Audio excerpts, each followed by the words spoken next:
My goal here is simple. Funner for everyone. Hey, Jane, you having fun? Woo! Is that legal? Because around here, funner is a state of mind.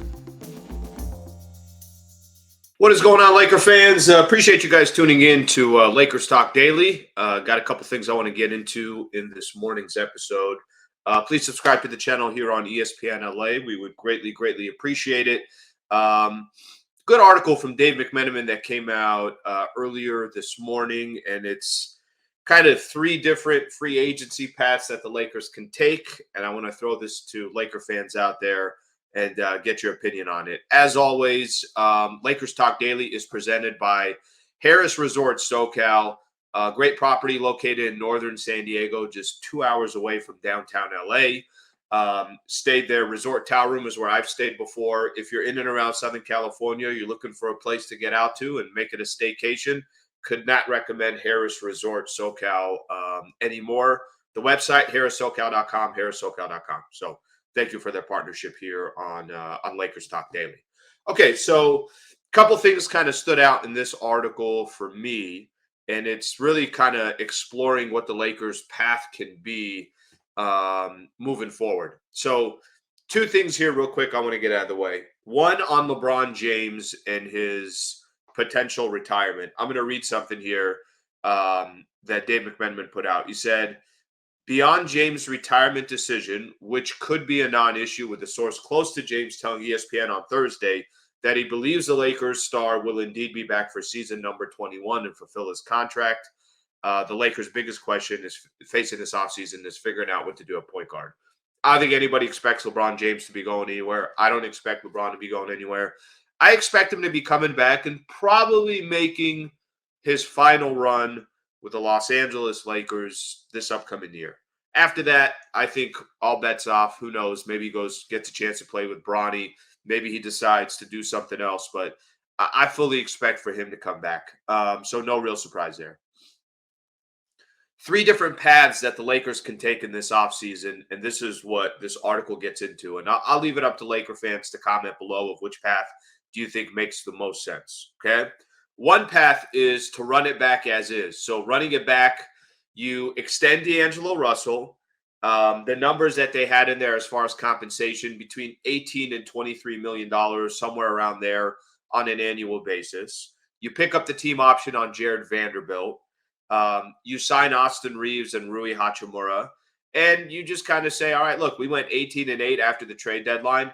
Let's see what this crew can do with a full offseason together, with training camp together, playing 82 games together, and you take your chances from that perspective. I will tell you this, that's not a bad option. It really isn't. It's not a bad option because you keep a lot of your main players, and then it also gives you some flexibility at the as the season progresses. If you think, hey, we got to make some changes, maybe D'Lo's not working out, whatever the case is, you could still do something by the time the trade deadline comes up. Another option, shake the whole thing up. And again, I'm just kind of going through part of what Dave McMenamin's article is all about here. He said they can let D'Angelo Russell walk as a free agent, replace him potentially in a trade.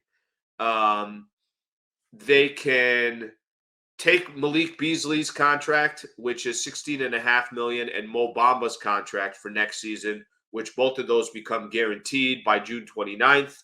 They could take those 2 deals, plus Jared Vanderbilt, plus they got all these upcoming draft picks. They have the number 17 this year, very valuable, by the way, 47 this year.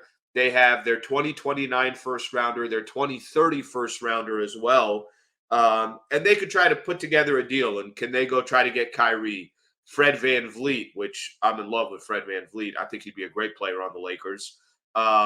There's even in here DeJounte Murray, going to try to make a run at DeJounte Murray. So those are obviously another path for the Lakers. And then the last path for the Lakers is kind of split the difference, where you keep Austin Reeves and Rui Hachimura, but after that, it's blow it up basically and try to see what you can get for some of these other players that you have. And then you're going to have to obviously try to go and get mid-level exception guys, but you're still going to go try to get another star.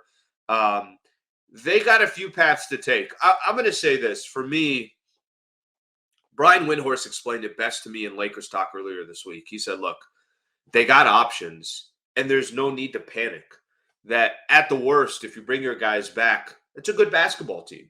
I'm not telling you it's talented enough. I'm not telling you they have enough talent to go win an NBA championship, but it's enough to say, all right, we know we're going to put a competitive product out on the court, and we can make changes as the season progresses. So I don't know if they need to blow the whole thing up and, just LeBron, just Anthony Davis, and then figure it out from there. I know Reeves would be a big part of that.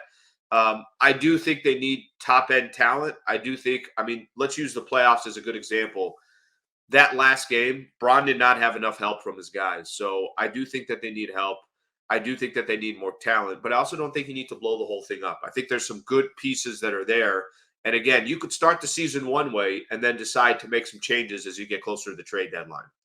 Laker fans, would love your guys' thoughts on these three different paths that the Lakers could take and which one you think is the best path to take.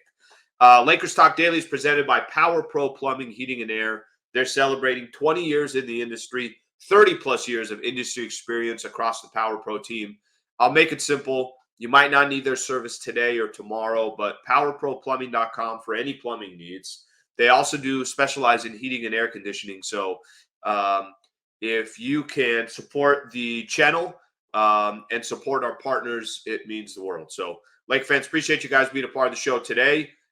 We will get back with you guys. I'm going to kind of maybe make Lakers Talk Daily more just based on good topics that I want to get into. So we'll get back with you guys at sometime next week. Okay, Lake fan. Thanks for tuning in.